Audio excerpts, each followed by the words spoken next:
Hello guys. आज इस video में हम क्रिया के भेद करेंगे। क्रिया का स्वरूप, क्रिया की परिभाषा और धातु के बारे में हम इसका जो फर्स्ट पार्ट था, जो इससे पहले वीडियो बनाई थी, उसमें कर चुके हैं। तो आज इस वीडियो में हम क्रिया के भेद स्टार्ट करेंगे। लेकिन इससे पहले हम स्टार्ट करें, अगर आपने मेरे चैनल को सब्सक्राइब नहीं किया है तो पहले उसे सब्सक्राइब कीजिए और बेल बटन को दबाइए, जिससे आपको मेरी आने वाली वीडियोस मिलती रहें। आइए शुरू करते हैं। क्रिया के भेद दो आधारों पर किए जाते हैं, कर्म के आधार पर और सेकंड प्रयोग या संरचना के आधार पर। अब कर्म के आधार पर क्रिया के भेद करेंगे। पहले तो इसके अंदर आता है पहला अकर्मक क्रिया। अ जमा कर्मक, यानी ए का मतलब बिना, जमा कर्मक कर्म के, जिस क्रिया का फल कर्म पर ना पड़कर कर्ता पर पड़ता है, अर्थात जिस क्रिया का कोई कर्म नहीं होता, वह क्रिया अकर्मक क्रिया कहलाती है। जिसका कोई कर्म ना हो वो अकर्मक। जैसे बच्चे हंस रहे हैं या सवेरे जल्दी उठा करो। इन वाक्यों में क्रिया का प्रभाव जो है सीधे सीधे कर्ता पर पड़ रहा है, अतः यहाँ कर्म नहीं है, इसलिए ये क्रियाएं अकर्मक हैं। विशेष बात देखो बेटा, अकर्मक क्रिया की पहचान के लिए क्रिया से पहले क्या, किसे, किसको लगाकर प्रश्न करना चाहिए। यदि कोई उत्तर नहीं मिलता है तो क्रिया अकर्मक है। जैसे नर्तकी नाच रही है। अब कर्म की जगह अगर हम क्या लगाएं, नर्तकी क्या नाच रही है, इसका तो कोई बना ही नहीं, क्वेश्चन ही ढंग से नहीं बना, तो आंसर क्या देंगे, इसलिए कोई उत्तर नहीं। ऐसे ही प्रतीक तैर रहा है, प्रतीक क्या तैर रहा है, ये भी कोई नहीं बना, तो इसलिए ये अकर्मक क्रियाएं हैं। आगे आता है सकर्मक क्रिया। स जमा कर्मक, यानी कर्म के साथ वे क्रियाएं जिनमें कर्म पाया जाता है अथवा कर्म की अपेक्षा होती है, सकर्मक क्रियाएं कहलाती हैं। इन क्रियाओं का सीधा प्रभाव कर्म पर पड़ता है। ठीक है ना बेटा, अकर्मक का तो कर्ता पर पड़ता था, इसका सीधा प्रभाव कर्म पर पड़ेगा। जैसे दिनेश कार चलाता है। ठीक है ना, इसके अंदर क्रिया क्या होगी, चलाना, चलाता है। कर्ता कौन हो गया, दिनेश। कर्म क्या हुआ, कार, और कर्म का फल किस पर पड़ा, कार पर। ठीक है, इसी प्रकार वह दूध पीता है में क्रिया पीना, कर्ता वह, कर्म दूध, और कर्म का फल किस पे पड़ेगा, दूध पे।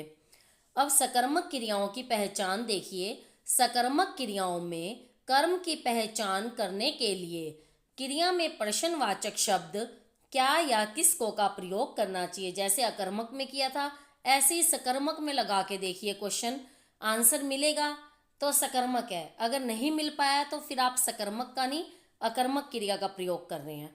ठीक है, दिनेश क्या चलाता है। ठीक है, जैसे ये है ना, दिनेश कार चलाता है, अगर हम इसका क्वेश्चन पुट करें कर्म की जगह, दिनेश क्या चलाता है, आंसर मिलेगा कार, इसलिए कर्म क्या हुआ, कार। ठीक है, मतलब कि इसमें जो है फल किस पर पड़ रहा है, कर्म पर, कर्ता पर ना पड़कर। ठीक है, तो इसलिए ये क्या हुई, सकर्मक क्रिया।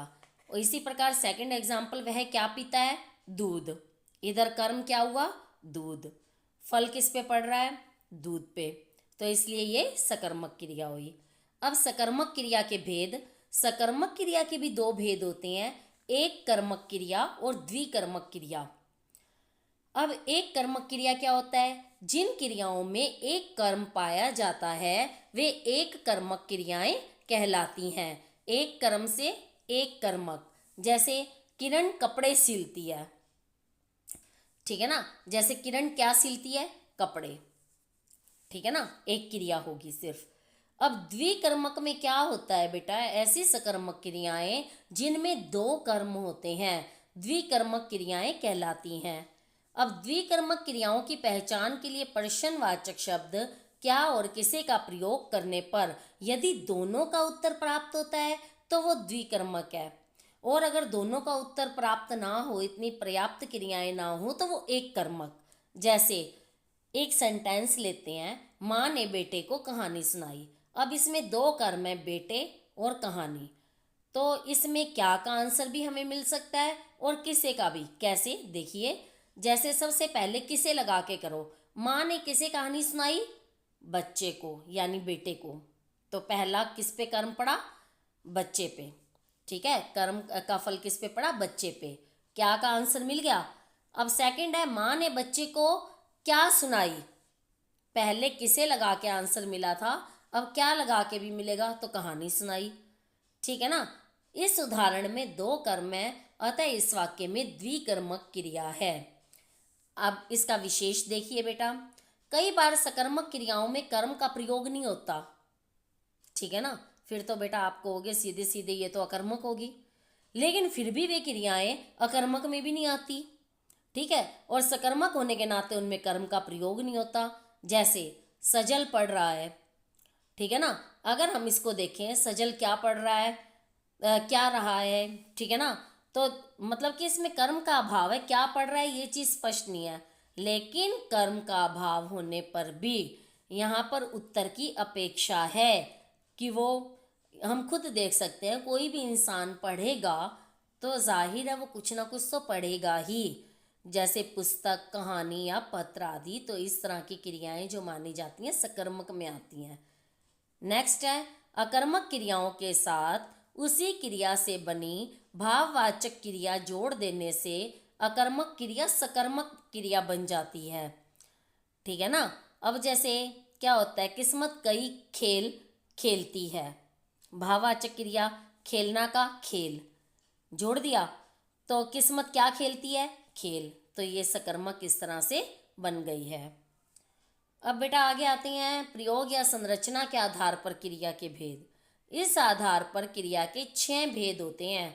सामान्य क्रिया, संयुक्त क्रिया, सहायक क्रिया, नाम धातु क्रिया, प्रेरणार्थक क्रिया तथा पूर्वकालिक क्रिया।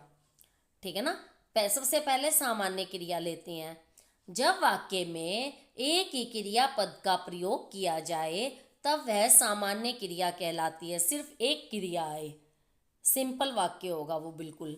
जैसे हेमंत ने दरवाज़ा खोला या नैना खिलौने लाई। एक एक क्रियापद का प्रयोग है, इसलिए ये सामान्य क्रिया। अब संयुक्त क्रिया, जहाँ क्रियापद दो या दो से अधिक क्रियाओं के मेल से बनती हैं, वे संयुक्त क्रियाएं कहलाती हैं। ठीक है, या तो दो हों क्रियाएं या दो से ज़्यादा हों तो संयुक्त।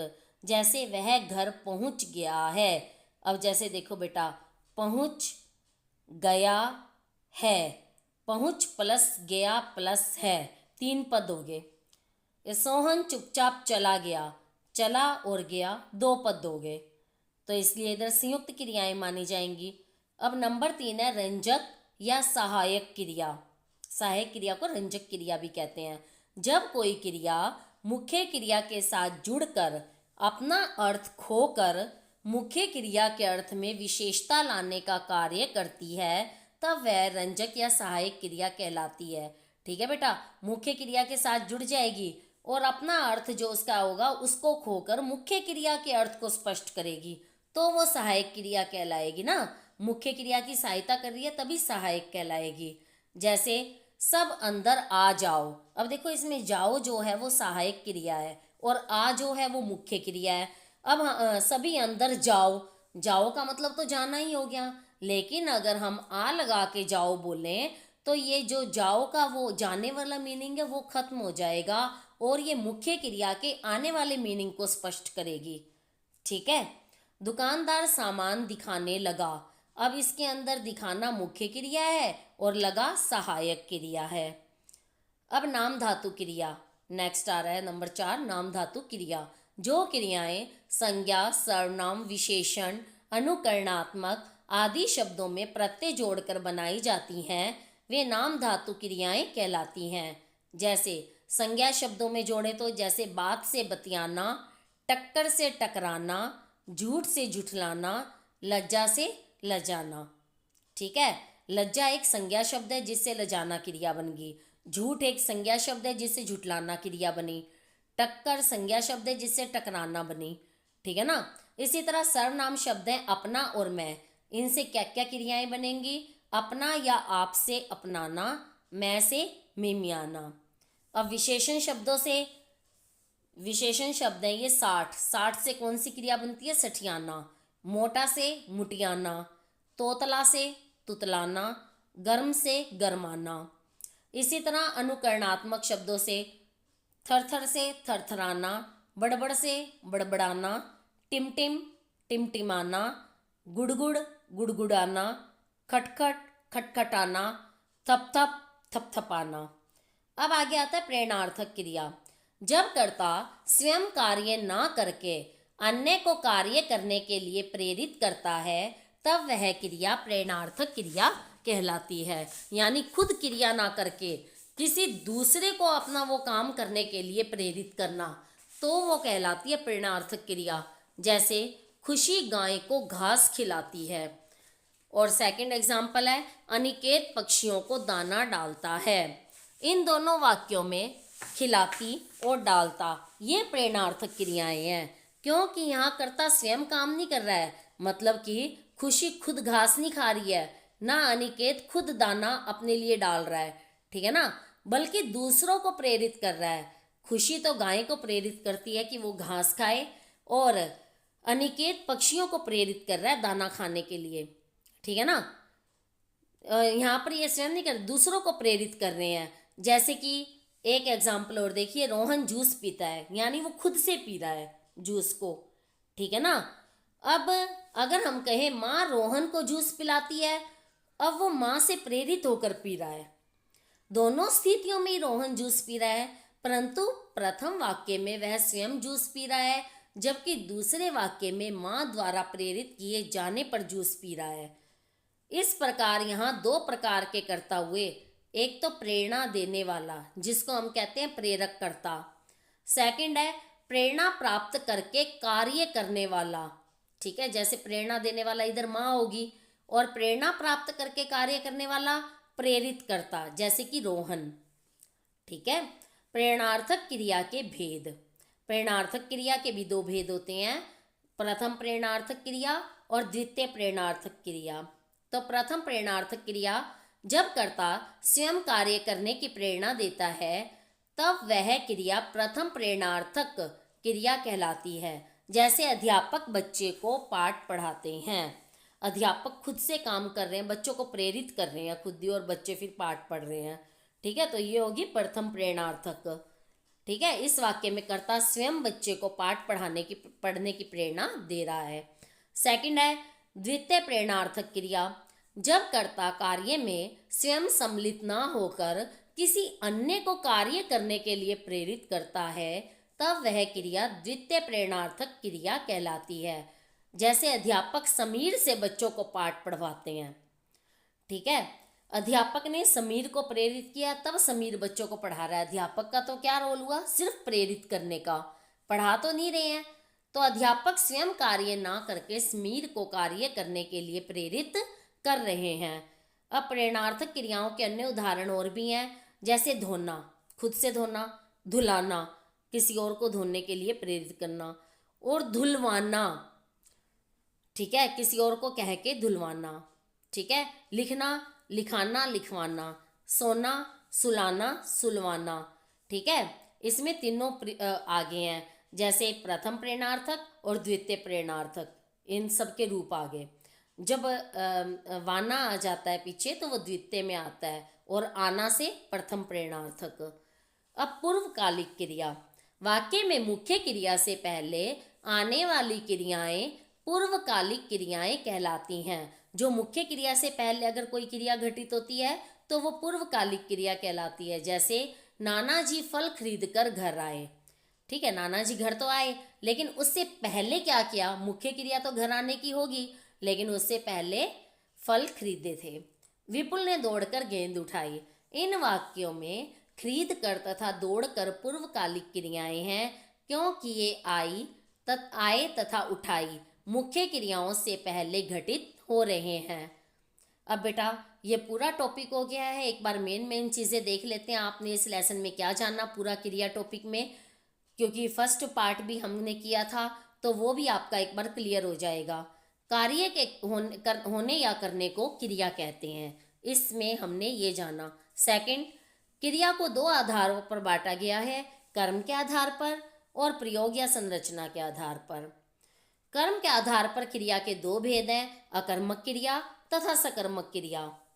आगे है, जिस क्रिया में कर्म की अपेक्षा ना हो वो क्या कहलाती है, अकर्मक क्रिया। और जिस क्रिया में कर्म की अपेक्षा हो, सकर्मक क्रिया। तो प्रयोग के आधार पर क्रिया के भेद कौन कौन से हैं? संयुक्त क्रिया, नाम धातु क्रिया, प्रेरणार्थक क्रिया और पूर्वकालिक क्रिया। ठीक है। जब वाक्य में केवल एक क्रिया का प्रयोग हो तो वो सामान्य क्रिया। ठीक है बेटा, इसमें हमने थोड़े कम नाम लिए। प्रयोग के आधार पर हमारी सामान्य क्रिया भी रहती है। ठीक है, वो भी तो आएगी, रंजक या सहायक क्रिया। ठीक है, पर वो क्या कहते हैं, कहीं ना कहीं संयुक्त के अंडर आ जाती है आपकी। जो सहायक इसलिए नाम नहीं लिया था, लेकिन बता दूं, दो वो भी हैं। एक तो आपकी है रंजक या सहायक और एक सामान्य। तो 6 भेद हो गए इस आधार पर, प्रयोग के आधार पर। जब वाक्य में केवल एक ही क्रिया का प्रयोग हो तो सामान्य क्रिया। जब वाक्य में दो या दो से अधिक क्रियाएं मिलकर एक पूर्ण क्रिया का काम करें तो वो क्या कहलाती है, संयुक्त क्रिया। संज्ञा, सर्वनाम तथा विशेषण शब्दों के साथ प्रत्यय जोड़कर बनाई गई क्रिया क्या कहलाती है, नाम धातु क्रिया। जहां कर्ता स्वयं कार्य ना करके किसी अन्य को कार्य करने के लिए प्रेरित करे वहां कौन सी क्रिया होती है, प्रेरणार्थक क्रिया। मुख्य क्रिया से पूर्व होने वाली क्रिया पूर्वकालिक क्रिया। ठीक है बेटा, आपका ये क्रिया का टॉपिक यहीं पे समाप्त होता है। Okay bye.